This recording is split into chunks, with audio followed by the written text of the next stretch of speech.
Father, in Jesus' name, in the mighty name of Jesus, King of glory, I thank you, I worship you, Lord, for this moment. I thank you because there's no body like you. This word not to Father, be thou exalted, be glorified forever in Jesus' name. Daddy, right now, I commit this chat into your care, this discussion to your care. Father, have your way right now in the name of Jesus. Father, open people's hearts to this opportunity in Jesus' name. I pray, Lord, that you direct my tongue, you direct my life in Jesus. I declare this place, Holy Ghost Arena. I declare this discussion, Holy Ghost Arena, right now in the name of Jesus. Speak through my mouth in Jesus' name. And move back also. Thank you, Father, because you answer prayer. I feel I'm winning. Bẹ́ẹ̀ni kí ṣáàtì kó rìn kọjá bí a ti lérò lọ káàtì ní máa dúpẹ́ o Jésù àgbàrá o àmín. Ẹ kúlẹ̀ o gbogbo ẹ̀yin tèmi ṣàlàáfíà làbà yín. Orúkọ tèmi ni Bọ́lá Afọláṣadé, popularly known as Auto Bọ́lá. Bẹ́ẹ̀ni ṣé dáadáa làbà yín o. Ẹ ṣe good news náà ni mo gbé wá fún yín lénìí. Ariwo ayọ̀ la máa ń gbọ́ ní àgọ́ àwọn olódodo. Ẹ má bínú ẹ rí pé mo ṣí ìrálẹ̀ ọ́fíìsì là wà ṣùgbọ́n ooru mú ní díẹ̀ bẹ́ẹ̀ ni àti mú ẹ má bínú pé mò ń sọ grapes ẹnu.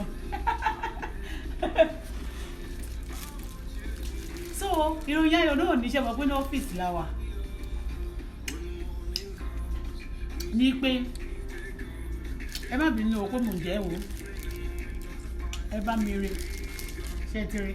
grapes. It's good for the body.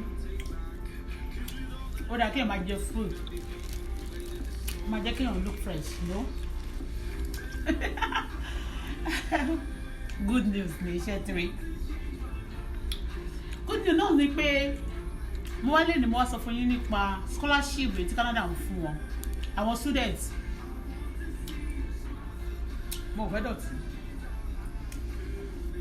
Canada government ń sìn lọ́wọ́lọ́wọ́ ìròyìn ayọ̀ tí mo ní mo gbé wá fún yín òun náà ni good news tí mo kọ́ ní èdè òyìnbó pé ìròyìn ayọ̀ tí mo gbé wá fún yín ìyẹn ni pé Canadian government wọ́n fún àwọn Nigerians ní scholarship ní sìn yìí o. Èèyàn kì í dàgbà ju ìwé kíkà lọ ṣé mo pé jọ́sìn náà mo sọ fún yín mo fi báàgì mi wọ̀ yìí pé èmi gan máa ṣe kí ni mo máa kàwé ní Canada yìí mo dúpẹ́ o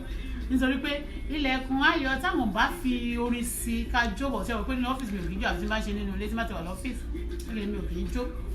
ní gbogbo ọ́fíìsì tí mo ti bá wọn dá owó pọ̀. Mo sọ̀rọ̀ ní last chat mi mo sọ nípa insurance oríṣiríṣi fáwọn tó wà ní Canada kò ṣe tìyẹn ní ti bọ̀ good news purely good news today for àwọn Nigerians fún scholarship. Ó ní owó tí a máa gbà ní ọwọ́ yín ẹ ní sanwó school ẹ ní sanwó ilé tí ẹ bá ti wá sí ìlú Canada scholarship kó tó di pé wọ́n sọ pé wọ́n àwọn èèyàn tó ń fẹ́ ó ti tó. Ẹ tètè ṣe kí ni ẹ pè mí wàràwàrà ẹ pè mí ní kíákíá ẹ ti fún mọ fóònù nọ́mbà mi ẹ dẹ̀ mọ orúkọ tèmi ẹ lè pè mí lórí messenger ṣùgbọ́n ẹ jẹ́ fi fóònù nọ́mbà mi sílẹ̀ lẹ́ẹ̀kan sí +1 438 722 2021 nọ́mbà yẹn lè máa pè mí sí +14 38 722 2021 bẹ́ẹ̀ ni express number mi nìyẹn direct contact mi nìyẹn tí ẹ lè pe Auto Bọ́lá Afọláṣadé sí bẹ́ẹ̀ ni. Students eléyìí kò ní bẹ́ẹ̀ níṣòro honestly speaking.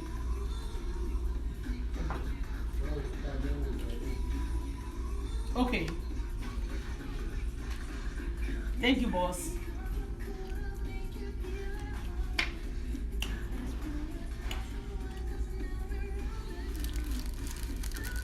Ṣẹ́tìrì scholarship ṣẹ́tìrì scholarship ní tẹ́ bá ti pè mí lórí aago mi owó school ẹ̀ ní san owó ilé ẹ̀ ní san bọ̀ tó ní owó tí àwọn máa gbà lọ́wọ́ tí a máa bá yín fi ṣe gbogbo iṣẹ́ yín ẹ ti bọ́ sáyé o good news ni honestly good news ni ìwọ tó bá ti ṣe tó university tó fẹ́ ṣe masters ẹ opportunity orí ọ̀fẹ́ lélẹ́yìn fún ẹ o my dear brother and sister ẹ̀yin màmá ẹ̀yin bàbá ẹ invest lórí ọmọ yín bẹ́ẹ̀ ni iye ọmọ lèèyàn máa kọ́kọ́ kọ́ kó tó kọ́ ilé ọmọ tá a bá ti kọ́ òun ló máa ń gbé ilé téèyàn bá kọ́ tà Ọlọ́run jọ̀ọ́ o má jẹ́ kí ọmọ wa kó ya ìyàkúyà má sì jẹ́ kí ọmọ wa kó gbé ilé tí a bá kọ́ tà bẹ́ẹ̀ ni Canada in fact wọ́n sọ fún yín pé I love this country Canada is the best in fact this is God's own country I'm telling you about security ni o kí ló fẹ́ sọ they are loving they are kind they help people won't discriminate you understand Canada is God's own this is God's own country ẹ tètè wá ẹ pè mí ní kíákíá ẹ bá mi dòwò pọ̀ ṣe ti gbọ́ àní scholarship Canada ń fún Nigerians ní scholarship ẹ ní sanwó school ẹ kàn máa sanwó fún àwọn owó tó máa bá yín fi ṣiṣẹ́ ní school tó jẹ́ pé ẹlòmíì máa kó mo rí woman kan ó ní 18 million lòún ṣẹ́ fún ọmọ òun nígbà tó fẹ́ wá school níbí báyìí ọmọ yẹn ti ṣe tán sí o ti ń ṣe ní Toronto owó yẹn náà fẹ́ bá yín rubbish 18 million wọ́n lẹ̀ ní san 18 million ẹ̀ ní san 10 million ẹ̀ ní san 5 million change la máa bá yín fi ṣe kò tún ní sanwó lé wọ́n máa fún ní accommodation fún ní gbogbo bá ṣe máa ṣe tẹ̀ ní sanwó lé tẹ̀ ní sanwó kọ̀ọ̀kan is a good news o ẹ pè wá ní kíákíá kó tó di pé wọ́n decide pé ṣe mọ̀ pé àwọn tó bá ní owó Nàìjíríà sí gbogbo àwọn míì tó wà nígbà wọ́n ti rí gbogbo náà máa dá ọmọ wọn sí wìtìwìtì wọ́n tó sọ pé oore ọ̀fẹ́ yẹn ó ṣe kí ni ó ti tán kó tó tán ẹ dòwò pọ̀ ẹ bá wa dòwò pọ̀ ẹ wọlé ní kíákíá ẹ bá wa ṣe ní kíákíá ẹ ṣe ẹ̀yin náà ẹ tètè pè wá ṣe ti gbọ́ ẹ kò gba fọ́ọ̀mù yín ní wéréwéré nígbà ṣe ti rí scholarship náà ni student medical insurance insurance mi lélẹ̀ bọ̀ mò ń sọ fún yín nípa scholarship tí ẹ̀yin tẹ̀bẹ̀rẹ̀ bá dẹ̀ wà nílùú Canada níbí tẹ́ wà ní Toronto ẹ pè nọ́mbà mi a máa bá yín àti bá àwọn iléeṣẹ́ lóríṣiríṣi dá owó pọ̀ tí wọ́n lè ṣe insurance fún yín ní owó kékeré ṣe ń gbọ́ ẹ bá wa dòwò pọ̀ nílé iṣẹ́ wa àwo wa ò gara àwa máa ń ṣàánú àwọn èèyàn tó bá ti ẹ̀jẹ̀ refugee gan tó ò tí ì ní permanent resident ẹ ṣùgbọ́n tó ti ń ṣiṣẹ́ o lè ṣe insurance ẹ for good purpose ni ṣó ti yé bẹ́yẹn anything after ní kú lọ́mọdé o ṣùgbọ́n ó máa ń da kéèyàn ṣe insurance ayé ẹ̀ náà insurance kan ni mo ti ẹ̀ wá fún lẹ́nu ṣùgbọ́n mo kàn tún fi ìyẹn náà ṣe kí ni mo fi kun náà ni bó dẹ̀ sọ pé nínú iléeṣẹ́ wa yìí náà à ń talé kò ṣe rọ́ o ẹ ti lè rí this is it à ń talé ṣe ti rí sàn ẹ fẹ́ gba pọ́ùndì ní tó wá ti ń gbé ní Canada tó jẹ́ pé o fẹ́ ra lé àbáwòrán tó wà ní Nàìjíríà tí wọ́n ṣe kí ni tó fẹ́ invest ní Canada tí wọ́n ń wó wábi tó máa invest owó wọn sí ẹ pè mí Bọ́lá lórúkọ tèmi ń jẹ́ Àfọláṣadé bẹ́ẹ̀ ni ọmọ tí wọ́n nílùú Ìkàrẹ́ Àkókò ni bẹ́ẹ̀ ni ọmọ aṣàkókò rìgbòrìgbò arógun máṣá aṣọ tèmárùn àtìdé aláṣẹ ìdìbò mi gbígbóná èmi ni ọmọ òrùlé barẹ́ ọ̀kọ̀rọ̀kọ̀rọ̀ èmi náà oríkì tèmi ní èdè òyìnbó ego getter not ego digger oríkì mi ní èdè òyìnbó nìyẹn bẹ́ẹ̀ ni mo ní oríkì ní èdè òyìnbó òun náà ni pé go getter ní Bọ́lá kì í ṣe go digger ẹ ṣáà ti gbọ́ nípa scholarship náà ni wọ́n rí pure good news ariwo ayọ̀ la máa ń gbọ́ ní àgáwọn olódodo láti ìsinsin lọ good news la máa gbọ́ nílé iṣẹ́ wa good news ni nínú ilé wa good news ni lórí ètò ló wa good news ni bẹ́ẹ̀ ni òun náà nìyẹn òun lè ti gbọ́ yẹn o good news scholarship ó lọ lọ́wọ́lọ́wọ́ òun ló ń lọ lọ́wọ́ tó ń gbóná fẹ́lí ẹ wá bá wa dòwò pọ̀ bẹ́ẹ̀ ni nǹkan ìtagbéra fún yín kó pọ̀ ṣíún kó pọ̀ kó dùn ṣíún àbí bàbá ṣe ń sọ ṣíún lọ́bẹ̀ oge bẹ́ẹ̀ ni lórí ìkànnì yìí Auto Bola Channel Auto Bola Auto Success lẹ́ni orúkọ ló máa ń ròyìn Auto Success lórúkọ mi mo tún jẹ́ Auto Success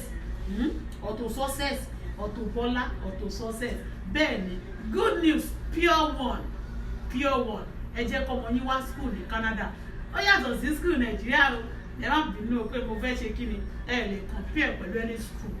ẹ lè compare gan pẹ̀lú American school no bully here no rubbish full security peaceful country nice a country that you can walk anywhere anytime wọ́n lójú àánú wọ́n ṣàánú fún yàn wọ́n máa build ayé tó fẹ́ fọ́ gbogbo lẹ̀kùn táwọn èèyàn bá ní wọ́n fẹ́ tì nínú Canada ló ti wọ̀ bẹ̀ ni wọ́n máa ṣe ni gbalasa nílẹ̀kùn ìgbọ̀n àti ti ayọ̀ máa ṣí fún ẹ̀ ìwọ náà wàá bá wa dìbò pọ̀ lénìí kò mọ̀ kó dán owó kó rí pé rere lolúwa it's a good news ẹgbà yìí ẹgbẹ́ yẹ̀wò òun náà nìyẹn for now a máa fèyí ṣe lọ mo tún padà bọ̀ mi ò tí ì dé torí pé mo ní àwọn àlejò nílẹ̀ mo fẹ́ attend sí àwọn call tó wọlé sórí fóònù mi mo máa treat case I will continue when I get home I can still come back ṣe ti yẹyin mẹ́yẹn thank you for now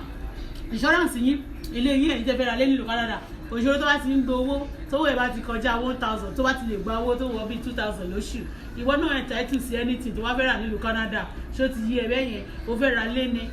o fẹ́ ra mọ́tò ni gbogbo ẹ̀ la máa bá ẹ ṣe a fẹ́ máa book account wọ́n tó nílé iṣẹ́ o dẹ̀ fẹ́ register company náà ni gbogbo ẹ̀ là ń ṣe nílé iṣẹ́ wa ń bí ẹ ti gbọ́ ẹ fẹ́ register company yẹn ẹ wà nílùú Canada ẹ fẹ́ register company yìí ìrọ̀rùn ló bá dé tẹ bá dẹ̀ ti register tẹ fẹ́ máa sọ tax lóṣooṣù àbí every year tẹ fẹ́ máa ṣe annual bookkeeping yín every month a máa bá yín book account yín a máa bá yín file tax return àti tax kìíní yín gbogbo ẹ̀ pátápátá là ń ṣe nílé iṣẹ́ wa ẹ̀ ń gbọ́dọ̀ mi bẹ́ẹ̀ yẹn ẹ̀ níṣòro ẹ pè Auto Bola ẹ pè mí bẹ́ẹ̀ ni I'm connected with kíni with success Auto Success náà ni peace love bye.